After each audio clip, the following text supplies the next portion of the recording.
as a mediator in our conflicts in the region, as a lawmaker, yes, even one time as Deputy Speaker for a whole 5 years, as Assistant Minister, as Minister in about 5 to 6 ministries, Party Leader, the 10th Vice President of our country, and I'm told my friend Raila was here and he protested.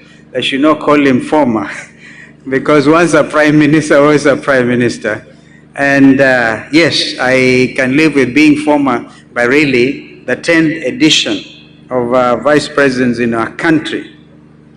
It is no secret that something is indeed rotten in the state of Kenya today. And to be able to paraphrase William Shakespeare's Hamlet, whichever way you look at it, and I want to actually add that not only rotten, but you as professionals are called upon to make the difference. In that serious tragedy of Hamlet, the writer again reflecting said, time is out of joint, oh cursed spite. And I was born to set it right. I'm calling on you as professionals to recognize that time is out of joint, and you are called upon to do something about it.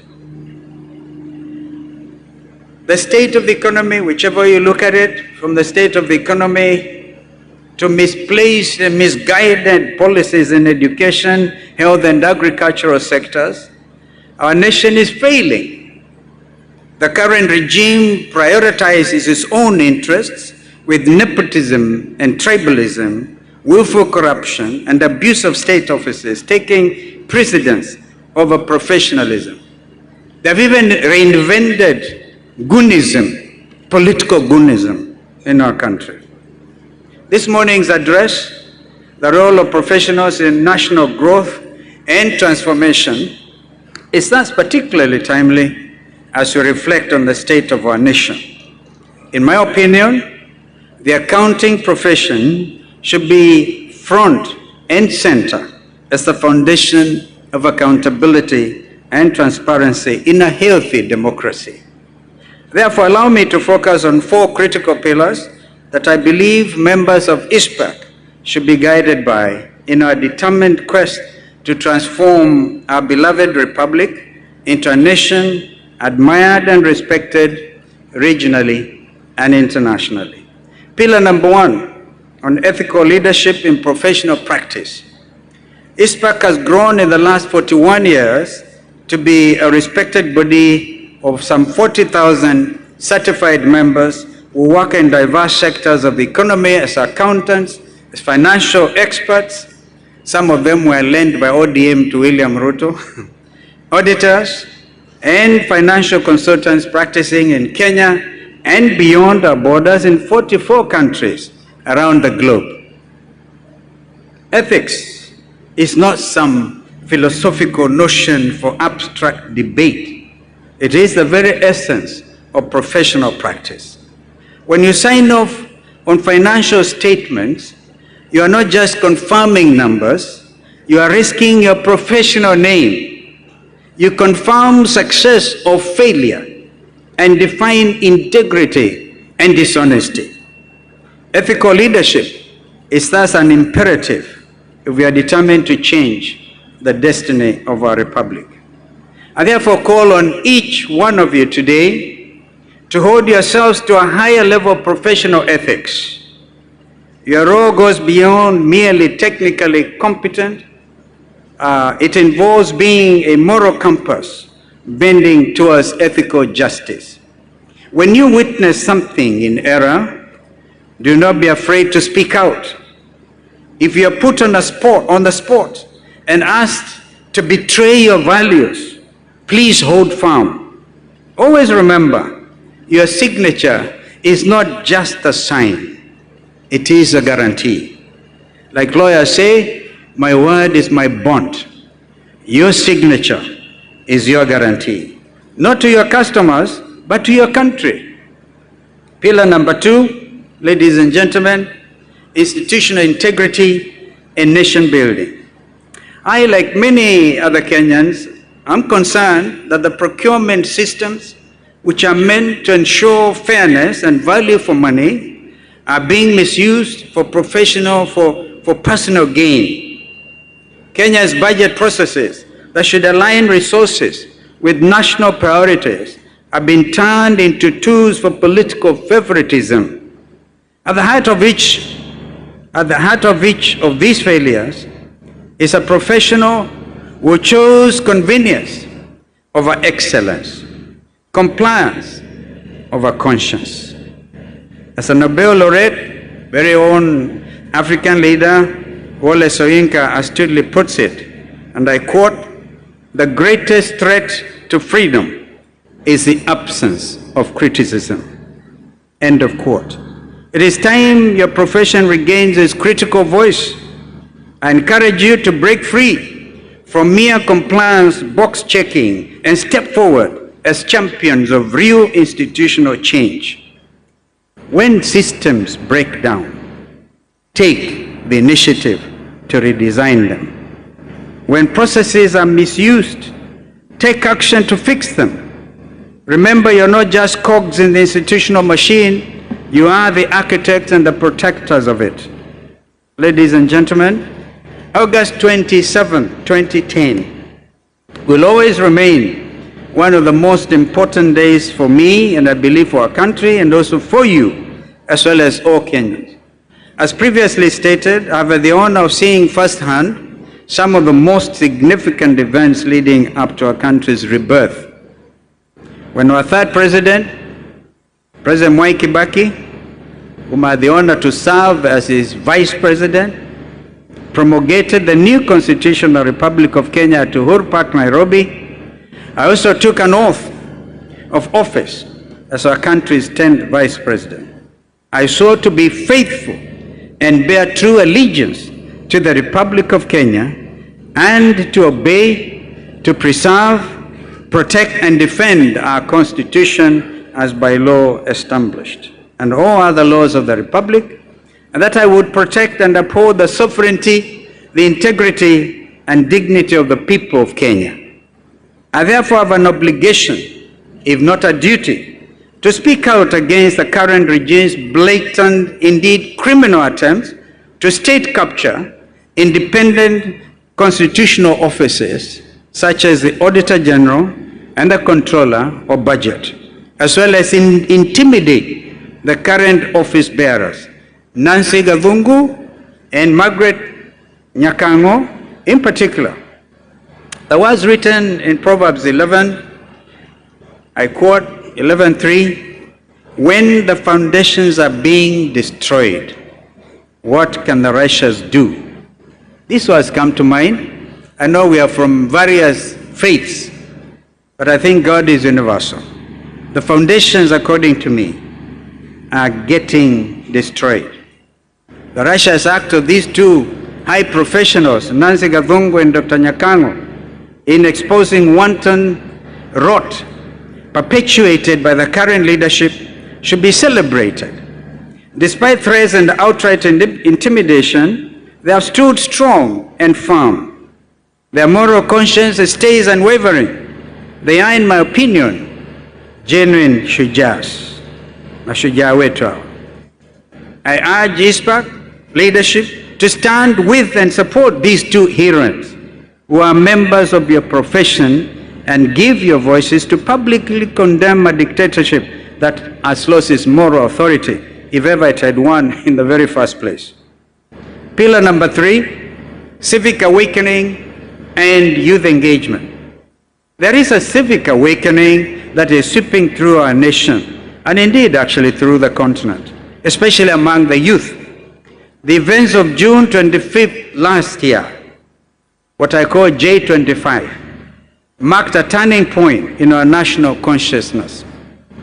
When young Kenyans took to the streets across Kenya in droves, they were not just protesting against the punitive finance bill 2024, armed with a bottle of water, our national flag and their mobile phones. They were reclaiming their role in shaping the future of their nation.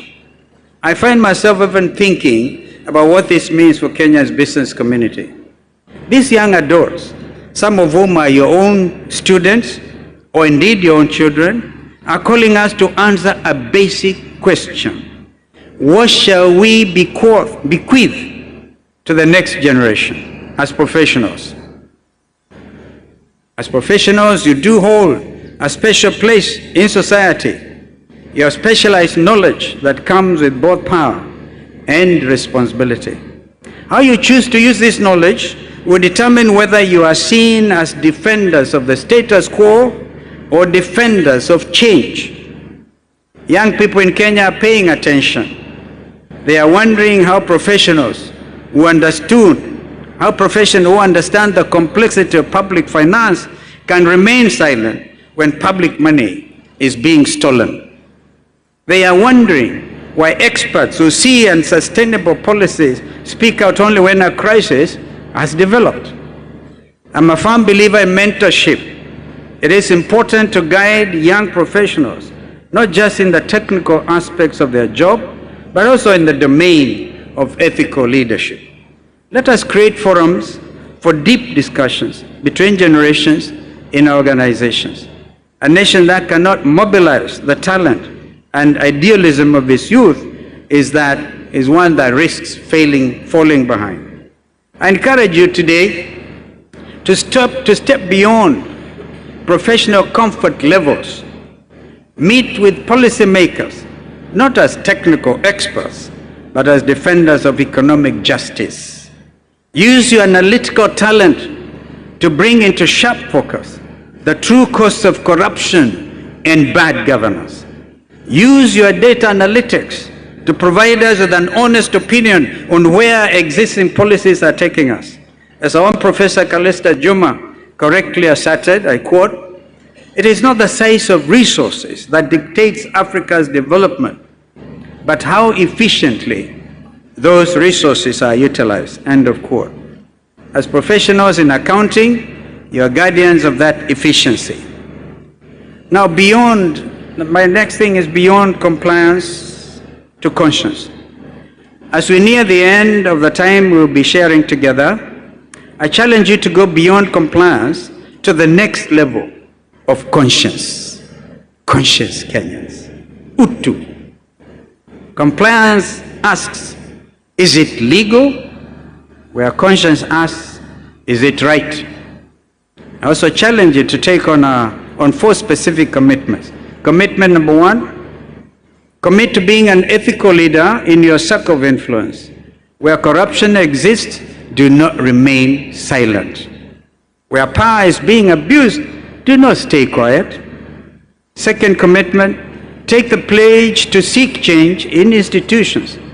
Use your knowledge to construct structures and put in defense mechanisms to protect against exploitation. Do not stay as implementers in institutions, be transformers instead. Friends and fellow professionals, I have a question for you. Are you sure that Kenyans received nominations for purposes of reconstituting the Independent Electoral Boundaries Commission, who are representatives of your profession?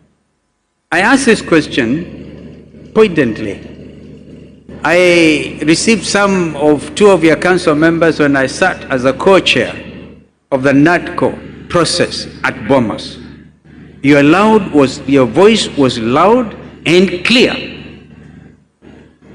Are you taken seriously? As Icpak, as accountants, people who have knowledge about numbers, the analytics. And in my view, the next elections will have to depend on accountants to give us correct numbers. Not other professions like lawyers like me, right? But accountants have a specific role if you are going to throw out the ghost, the ghost of election stealing and that kind of thing. You had that wonderful opportunity. I have another question for you. Why is it that none of the nominees handpicked by President William Ruto are professional members of Icpak? Why is it? Why were the recommendations of your member, Mr. Andrew Tanui, who was one of the 9 members of the IEBC selection panel, ignored? I believe that if the opposition, which I represent truly, and the broad-based government consisting of UDA and ODM had held consultations and concurred in accordance with the National Dialogue Committee report recommendations, a nominee such as your chairman Kakai, who was on the short list of 9 recommended members of the constituted IBC, could have been included. And he's sitting here, ignored. I believe by ignoring your chairman, your president, you're being told, Mutadu. I urge you, as a professional body, to step up and join the rising number of people who have expressed no confidence with the RUTO nominations, as well as to request a full and unfurnished accounting of the vetting process by the IEBC selection panel. Kenyans expect nothing less. Third, ladies and gentlemen, let us take a pledge to mentor the next generation. Share your knowledge and experience with the next generation of professionals and leaders. Help create paths for young professionals to develop. Recall, true legacy is not individual success, it is forward thinking and allowing the effortless passage of information.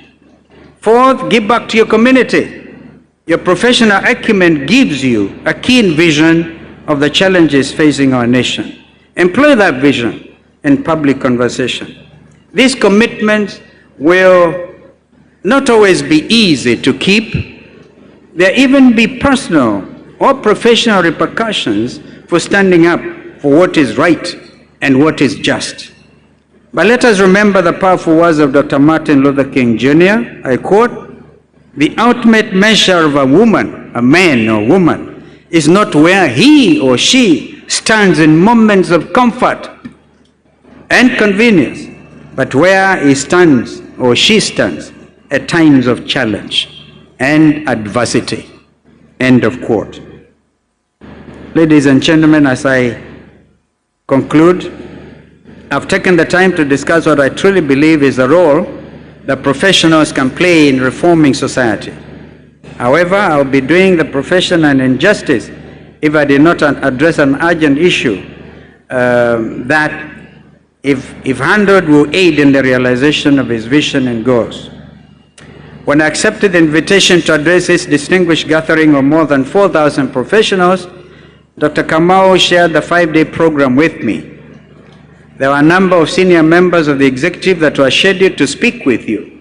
However, this did not materialize. They did not show up. They failed to honor the invitations and send junior staff in their stead. I know that junior staff sometimes do an excellent job. But look at this decor, the seriousness of this forum. If Prime Minister Raila ODINGA made it here, and he proclaimed he's still not in government, I doubt that, others should have taken leadership, showed leadership. They failed to honor the invitations for persons or reasons they believe were valid. I believe this is the latest example of the growing list of Kenya Kwanza kleptocracy, lack of integrity, and indeed ineptitude. It is a reflection of their callous disregard for professionalism. So professionals in our country, please stand up and be counted.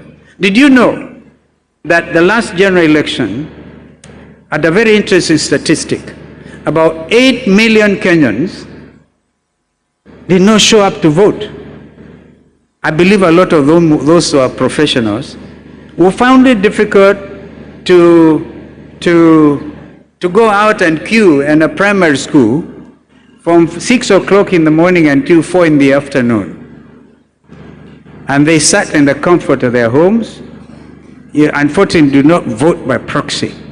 You got to go there and do it. I think we have to think as professionals. There are countries where voting is compulsory. I think in India, for example, voting is compulsory. It's the world's largest democracy. Think about this. Because of that, every Kenyan with a payslip is feeling the weight of that in action. Going forward, I think every Kenyan payslip holder will be the first ones, in my view, to get out by 4 o'clock in the morning and then queue. They should have used this forum for public discussion. I'm talking about those friends too who did not show up. And therefore this cannot be, and it cannot properly be seen as a forum for the opposition. So government side, don't be scared of your own people. Come and explain to them. They should have used this forum for public discussion and involvement, carefully listening to your perspectives on the state of the nation and how to remove Kenya off the grey list. They should have sought your expert advice on how to reinforce this 41-year-old body in light of emerging trends and concerns, such as the use of technology, data analytics, and artificial intelligence, as well as dealing with money laundering and wish-washing. They should have discussed accountant empowerment. They squandered an incredible opportunity to work with you, line by line, on the Finance Bill 2025-2026, ensuring their punitive and costly errors of 2023, 2024, and 2024-2025 will not be repeated. And more importantly, that no more Kenyan lives will be lost or endangered because of exercising their constitutional rights to peaceably protest and picket. Disregarding the views of Kenyans, be it professional or students, salaried workers or mama mbogas or border riders, ladies and gentlemen, is Kenya Kwanza's modus operandi. I can with absolute authority assure you, assembled here at the Pride Inn or online, that the next administration will not, and I repeat, will not treat professional associations, professionals, and indeed all Kenyans in this shocking disregard. I have no doubt that the next administration will be led by a member of a professional institution, the first in our history, a person of the highest integrity, a Kenyan whose commitment to the rule of law is unwavering and whose resume is a clear roadmap of their dedicated and steadfast service in the public interest. Do you suspect I'm talking about myself? I leave that on to you. As I end my address, I would like you to ask yourself and the man or woman sitting next to you or beside you, whether you have the will to make a difference. When generations look ahead and reflect on this moment of choice in our history, let them remember that when Kenya was at a crossroads, its professionals opted for change over the path of least resistance. Let them understand that accountants are not just number crunchers. They were the guardians of public faith. Let them understand that this generation of professionals did not just construct careers.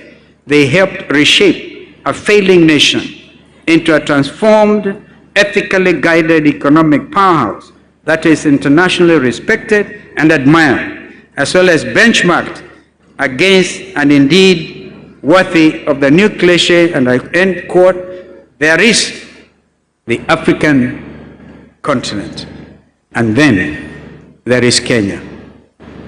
Have you heard that lately? I agree, Dr. Wale, you cannot benchmark mediocrity. The world is benchmarking Kenyans. I repeat, there is the African continent, and then there is Kenya. God bless you, and God bless our Republic, Kenya. Thank you.